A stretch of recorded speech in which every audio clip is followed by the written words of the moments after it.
আজকে নিয়ে আসলাম খুবই পুষ্টিকর একটি রেসিপি। আর এটি হচ্ছে থানকুনি পাতা দিয়ে আলু ভাজি।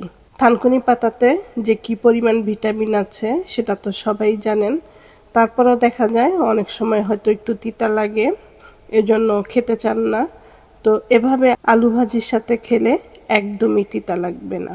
তো আজকে এটি খুবই ঝটপট এবং সহজ একটি রেসিপি, যেভাবে আমি করলাম। প্রথমেই চুলায় একটি হাঁড়ি বসিয়ে দিলাম, আর এর মধ্যে দিয়ে দিলাম কিছুটা রান্নার তেল। তো তেলটা ভালো করে গরম হয়ে গেলে এখন এর মধ্যে দিয়ে দিব আধা চা চামচ পাঁচফোড়ন, আর দিয়ে দিচ্ছি আধা চা চামচ হলুদ। তো পাঁচফোড়নটা ফোড়ন তুলে নিব।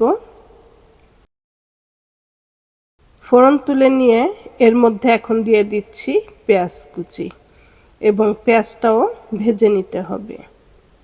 পেঁয়াজটা খুব বেশি ভাজবো না, পেঁয়াজটা নরম হয়ে গেলেই ভাজা হয়ে যাবে।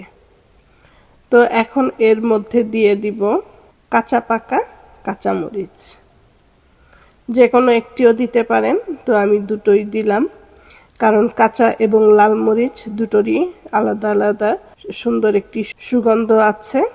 তো সেজন্য আমি দুটোই দিলাম। এরপরে দিয়ে দিলাম আলু কুচি।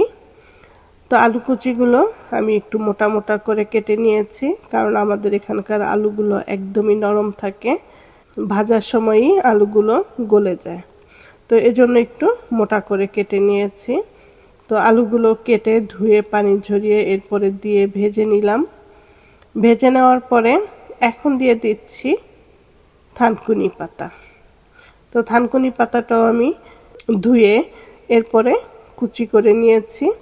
তো এখন এই আলুর মধ্যে দিয়ে দিলাম, এবং দিয়ে দিলাম স্বাদ মতন লবণ। তো এখন আলু এবং থানকুনি পাতাটা ভেজে নিব। কিছুক্ষণ ভেজে নেবার পরে এখন আমি ঢাকনা দিয়ে ঢেকে দিচ্ছি 1-2 মিনিটের জন্য, যাতে থানকুনি পাতাটা সেদ্ধ হয়ে যায়। তো 2 মিনিট পরে আমি ঢাকনাটা খুলে নিলাম। এখন আলুটাও সেদ্ধ হয়ে গেছে এবং থানকুনি পাতাটাও সেদ্ধ হয়ে গেছে। তো এ তো হয়ে গেল থানকুনি পাতা দিয়ে আলু ভাজি। এই আলু ভাজিটা রুটি পরোটা দিয়েও খেতে পারেন এবং ভাতের সাথেও খেতে পারেন। তো খুব সহজেই মজাদার এবং পুষ্টিকর একটি ভাজি হয়ে গেল। আশা করছি রেসিপিটা ভালো লাগবে, আর ভালো লাগলে অবশ্যই স্বপ্নকথা প্যারিস চ্যানেলের সাথে থাকবেন।